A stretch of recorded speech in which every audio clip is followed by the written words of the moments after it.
भाषा हो सभ्यता हाम्रो सारा उदय उन्नति जित वैभव भाषामै बाँच्दछन् पछिसम्म यी। नमस्कार, म निर्दोषिका एसके लाइभमा यहाँलाई स्वागत छ। दर्शकवृन्द, सर्वप्रथम आज 31औं नेपाली भाषा मान्यता दिवसको अवसरमा देश विदेश अनि संसारभरि छरिएर रहनुभएका सम्पूर्ण नेपाली भाषी गोर्खाहरूमा एसके लाइभ परिवारको तर्फबाट हार्दिक शुभेच्छा अनि शुभकामना व्यक्त गर्दछौँ। विशेष विगत सन् 1992 को 20 अगस्त अथवा आजकै दिन नेपाली भाषाले भारतको संविधानको 8औं अनुसूचीमा मान्यता पाएको हुँदा आजको दिन भारतीय नेपाली भाषीहरूको निम्ति एउटा महत्त्वपूर्ण अनि ऐतिहासिक दिन मानिन्छ। तर नेपाली भाषाले भारतको संविधानको 8औं अनुसूचीमा सहजै अन्तर्भुक्त हुन पनि सकेको होइन। यसका निमित्त तत्कालीन धेरै साहित्यकारहरू, सामाजिक कार्यकर्ताहरू, राजनैतिक नेतृत्वहरू लगायत समस्त भाषाप्रेमी अथवा भाषा संग्रामीहरूको ठूलो योगदान रहेको कुरालाई नकार्न सक्दैनौँ। नेपाली भाषा भारतीय गोर्खाहरूको मातृभाषा हो, तर यो भाषा छिमेकी राष्ट्र नेपालको राष्ट्रिय भाषा रहेको हुँदा भारतीय नेपाली भाषी गोर्खाहरूले आफ्नै देशमा पनि बारम्बार विदेशीको लान्छना सहनुपर्ने बाध्यता थियो। भनौं, आज पनि अस्तित्वको सङ्कट यथावत छ। भारतमा नेपाली भाषा मान्यताको सङ्घर्षको इतिहास कस्तो रहेको छ त? आउनुहोस् संक्षिप्तमा जानौं। विगत सन् 1926 मा भारतीय नेपाली भाषीहरूको गढ मानिने दार्जिलिङमा नेपाली साहित्य सम्मेलनको स्थापना भएपछि सरकारी कार्यालयहरूमा पनि नेपाली भाषा प्रयोग गर्न पाउनुपर्ने माग सुरु भएको थियो। त्यसपछि 30 जुलाई 1926 को दिन बंगाल सरकारद्वारा एउटा नोटिफिकेसन जारी गरेर नेपाली भाषालाई अबदेखि नेपाली भनेर प्रयोग गर्न सुरु गर्नुपर्ने निर्देश जारी गरेको थियो। त्यसपछि 8 जनवरी 1927 मा सरकारी ग्याजेट जारी गरेर नेपाली भाषालाई बंगालमा सरकारी भाषाको रूपमा प्रयोग गर्न सकिने प्रावधान प्राप्त भएको थियो।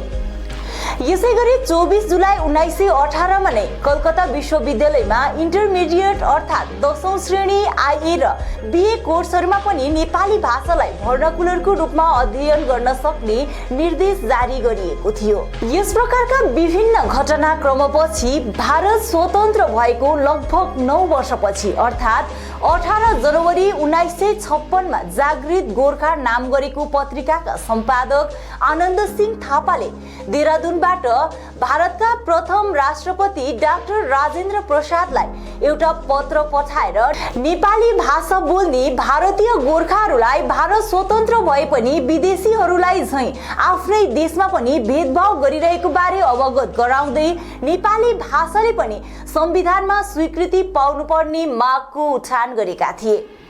सन् 1951 को जनगणना अनुसार दार्जिलिङ जिल्लामा नेपाली भाषा बोल्नेहरूको संख्या केवल 20% मात्र रहेको बंगाल सरकारको षड्यन्त्रकारी तथ्याङ्कले जागरुक बनिसकेको दार्जिलिङमा सन् 1961 मा गणेशलाल सुब्बाको अध्यक्षता र वरिष्ठ साहित्यकार इन्द्र बहादुर राईको सचिवत्वमा गोर्खा दुःख निवारक सम्मेलनमा दार्जिलिङ जिल्ला भाषा मान्यता समितिको गठन भयो।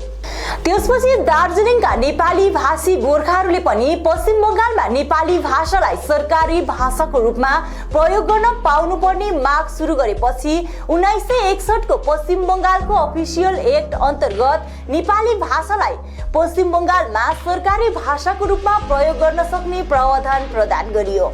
नेपाली भाषाको संवैधानिक मागलाई सबैभन्दा सशक्त र लामो समयसम्म अथवा भनौं 36 वर्षको अवधिसम्म भाषा आन्दोलनको इतिहासमा सर्वप्रथम योगदान पुर्याउने सर्वबृहत संस्था हो अखिल भारतीय नेपाली भाषा समिति। सन् 1972 3 जनवरीमा केबी सिंहको सभापतित्वमा दार्जिलिङमा गठन भएको यस समितिले सन् 1972 देखि 82 सम्मको 20 वर्षको अवधिमा 23 पटक जति तत्कालीन भारतका विभिन्न प्रधानमन्त्रीलाई भेटवार्ता गरी नेपाली भाषाको संवैधानिक मागको औचित्य बुझाउने प्रयास गरे। सन् 1977मा सिङ्गी भाषालाई 8औं अनुसूचीमा संविधानले मान्यता प्रदान गरेपछि फेरि दार्जिलिङबाट नेपाली भाषाले मान्यता पाउनुपर्ने माग जुर्मिरहेर उठ्यो। साथै यहाँबाट प्रकाशित हुने दियालो, दियो आदि जस्ता पत्र पत्रिकाहरूमा पनि यस मागको उठान हुन थाल्यो। यसबाहेक 1971मा रतनलाल ब्राह्मणले दार्जिलिङबाट चुनाव जितेपछि संसदका प्रतिनिधिहरूको रूपमा नेपाली भाषामा शपथ ग्रहण गर्न नदिएर तिनलाई भारतमा संवैधानिक मान्यता पाएको भाषामा मात्र शपथ ग्रहण गर्न सकिने कुरा बताइयो। त्यसपछि 3 जनवरी 1972मा नेपाली भाषा समितिका रूपमा स्थापित भइसकेको संगठनलाई अखिल भारतीय नेपाली भाषा समिति नामकरण गरियो, जसको प्रमुख लक्ष्य राष्ट्रिय स्तरमा भारतीय नेपाली भाषी गोर्खाहरूको संस्कार, संस्कृति, साहित्य, धार्मिक, सामाजिक अनि राजनैतिक गतिविधिहरूबारे जानकारी गराइनु थियो। यसको निम्ति पहिलो सार्वजनिक जनसभा दार्जिलिङमा 24 फरवरी 1972मा गरियो। उक्त जनसभामा विभिन्न राजनैतिक दलका नेतृत्व साथै विभिन्न सङ्घ संस्थाका प्रतिनिधिहरूले बाक्लो संख्यामा सहभागिता जनाएका थिए। यसबाहेक सर्वप्रथम 2 जुलाई 1977मा बङ्गाल विधानसभामा अनि 28 जुन 1978मा त्रिपुरा र 22 सितम्बर 1982मा सिक्किम विधानसभामा नेपाली भाषालाई 8औं अनुसूचीमा मान्यता दिनुपर्ने माग पारित गरियो। यसैगरी 11 अप्रिल 1972मा तत्कालीन प्रधानमन्त्री इन्दिरा गान्धीलाई एउटा प्रतिनिधि टोलीले भेट गरेर भाषा मान्यता बारे कुराकानी गर्दा तिनको भारतीय नेपाली भाषीहरूको विषयमा व्यक्त मन्तव्यले खुबै चोट पुगेको कारण त्यही वर्ष 29 अक्टोबर दार्जिलिङ भ्रमणमा आउँदा तिनको जोडतोडले प्रतिवाद जनाउँदै हजारौं संख्यामा मानिसहरू सडकमा ओर्लिएर प्रतिवाद जनाउनुको साथै कालो झण्डा देखाएका थिए। यसको लगत्तै दार्जिलिङ शहर पूर्ण रूपले बन्द गरेर मानिसहरूले विरोध जनाएपछि अन्तमा बाध्य भएर तत्कालीन प्रधानमन्त्री इन्दिरा गान्धीले नेपाली भाषा समितिलाई राजभवन दार्जिलिङमा भेट गर्न बोलाएपछि एउटा प्रतिनिधि टोलीले तिनलाई भेट गरेर नेपाली भाषालाई मान्यता दिनुपर्ने बारे एउटा ज्ञापन पत्र चढाएको थियो। त्यसपछि भारतका अर्का प्रधानमन्त्री मुरारी राय देसाईलाई पनि सितम्बर 1977मा नेपाली भाषा मान्यता बारे एउटा प्रतिनिधि टोलीले भेट गर्दा तिनले सोझै रूपमा नेपाली भाषा विदेशी भाषा रहेको बताएर समस्त भारतवासी नेपाली भाषीहरूको मनमा चोट पुर्याएका थिए। 28 मई 1979मा दार्जिलिङ भ्रमणमा आउँदा तिनी पनि विरोधको बृहत विक्षोभ प्रदर्शनको सम्मुखीन बन्न परेको थियो। त्यसपछि 5, 6 र 7 जुन 1982 को दिन राष्ट्रिय स्तरको सम्मेलन आयोजना गरेर भाषा समितिले नेपाली भाषा मान्यताको मागलाई पुनः दोहोर्याउँदै राष्ट्रिय स्तरमा आन्दोलन गर्ने निर्णय लिएपछि तत्कालीन सिक्किमका मुख्यमन्त्री दिवंगत नरबहादुर भण्डारीले पनि यस मागलाई भरपूर सहयोग पुर्याउने वचन दिएका थिए। त्यसपछि भाषा आन्दोलन देशव्यापी रूपमा सुरु हुन थाल्यो।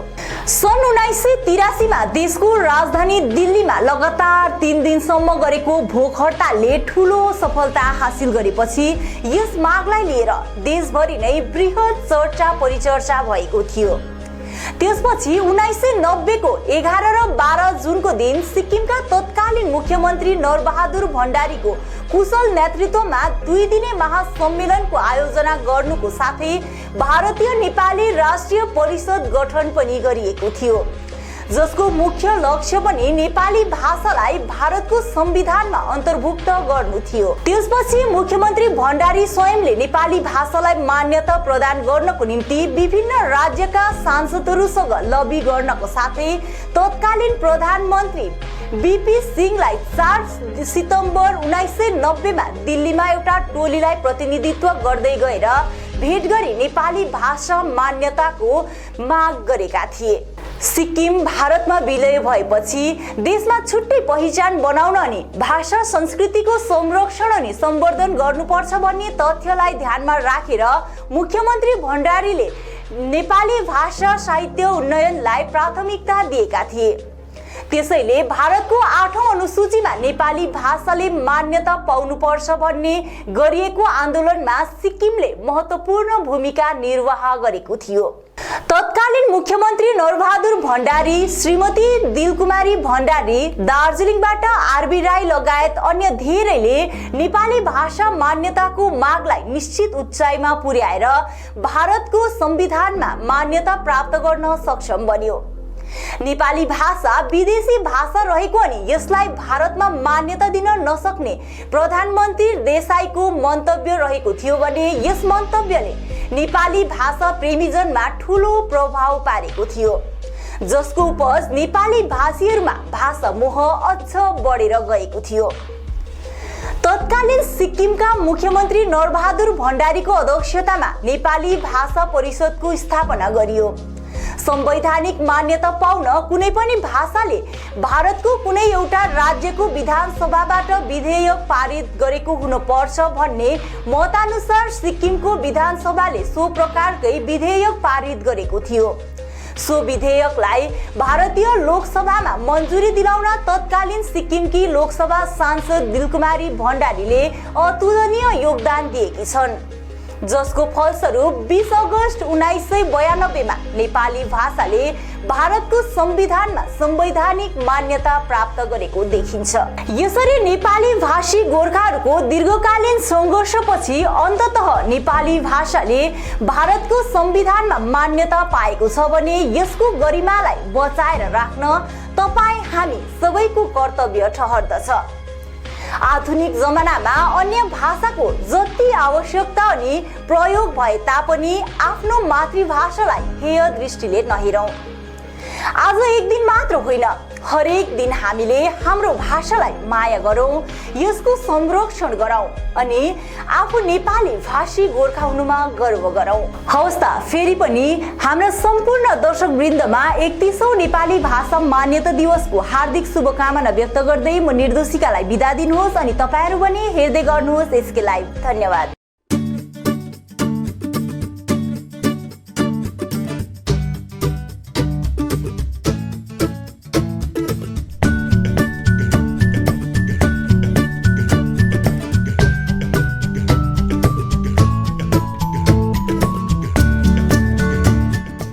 अपने घर को एक स्मार्ट और सुंदर बनाने के लिए हेवेल्स प्रोडक्ट्स का उपयोग करें।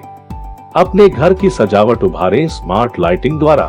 हेवेल्स इलेक्ट्रिकल्स की नई रेंज पेश करता है सजावटी पंखे, एलईडी लाइटिंग, किचन और home accessories, modular switch, air cooler, air purifier और बहुत कुछ। इलेक्ट्रिकल्स में गुणवत्ता, सुरक्षा और सुविधा के लिए एक ही नाम हेवेल्स। विजिट करें Mahavir electricals, NX, Havells, Galaxy, Gem House, beside Uttarban Marwari Bhavan, 2nd mile, Siliguri. Good Shepherd. Saviors do regular and distance courses: BA, MA, BCom, MCom, BCA, MCA, BEd, BPed, MEd, LLB, nursing, pharmacy, paramedical courses. Good Shepherd since 1996. Opposite Margaret School near Nature Care Hospital, Pradhan Nagar, Siliguri. For contact call 9932098092. Shri गणेशाय नमः। श्री बालाजी ज्योतिष केन्द्र जस्तै समस्या होस् काम बन्नै सक्दैन भने त्यसको ग्यारेन्टीसित समाधान गरिनेछ। प्रेम प्रीति, गोप्य शत्रु, व्यवसायमा समस्या, दोकान ठिकसित चल्न सक्दैन, घरेलु समस्या, धन सम्पत्तिको नोक्सानी, कोर्ट केस, व्यवसाय नचल्नु, पशुधनको बर्बादी, पढाइमा मन नलाग्नु, विवाहमा ढिलाइ इत्यादि यी सम्पूर्ण समस्याको लागि पण्डित तुषार शर्मा गोल्ड मेडलिस्टले निशुल्क जोखाना हेर्नुहुनेछ। यसैले उहाँसित शीघ्र सम्पर्क गर्नुहोस्। नम्बर 6375847663। कालेबुङको लामाडाँडामा अवस्थित लामाडाँडा होमस्टे सिलगढीबाट मात्र 2.5 घण्टाको दूरीमा छ। मनोरम प्राकृतिक दृश्यसँगै रमाउन अनि शहरी व्यस्तताबाट केही दिन राहत पाउन यो उत्तम ठाउँ हो। यहाँबाट तपाईले कञ्चनजङ्घाको दृश्य साथै सुन्दर सूर्योदय पनि देख्न सक्नुहुनेछ।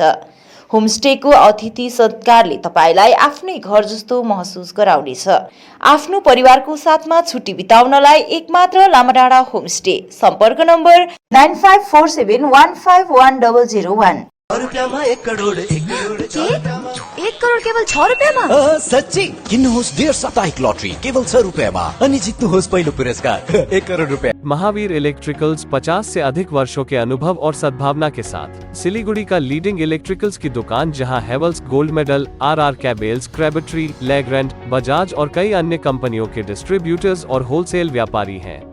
ग्राहकों की संतुष्टि, शीघ्र सेवा, कम्पेटिटिव प्राइसिंग, क्वालिटी प्रोडक्ट्स और सर्वोत्तम गुणवत्ता वाले उत्पाद हमारी कंपनी की मुख्य खासियत है। अधिक जानने के लिए हमें अभी कॉल करें। महावीर इलेक्ट्रिकल्स, सेवक रोड, सिलीगुड़ी 9932018834। सिलीगुड़ी में एक घर की तलाश है? ऐसा घर ढूंढना बहुत महत्वपूर्ण है जो न केवल हमारी उम्मीदों को पूरा करे बल्कि बजट में भी हो। सिलीगुड़ी और उसके आसपास बंगलो, फ्लैट या घर लेने की सोच रहे हैं तो हमें अपनी आवश्यकता के बारे में बताएं। हम आपको आपकी आवश्यकता और बजट के अनुसार घर ढूंढने में आपकी मदद करते हैं। होम लोन में भी हम आपकी मदद करते हैं। हम किसी भी प्रकार की रियल एस्टेट सेवाओं के लिए उपलब्ध है। संपर्क करें new age realtor 8760 830 848 58। Are you dreaming to wake up under the calming Turkish skies? Make it a reality and bring home the Turkish collection from Royal Oak. Just a click away. International furniture, unbeatable price. Visit a Royal Oak store today. 50 से 70% कम कीमतों पर Orchid Building, opposite Vega Circle, 2.5 mile, Sevoke Road, Siliguri.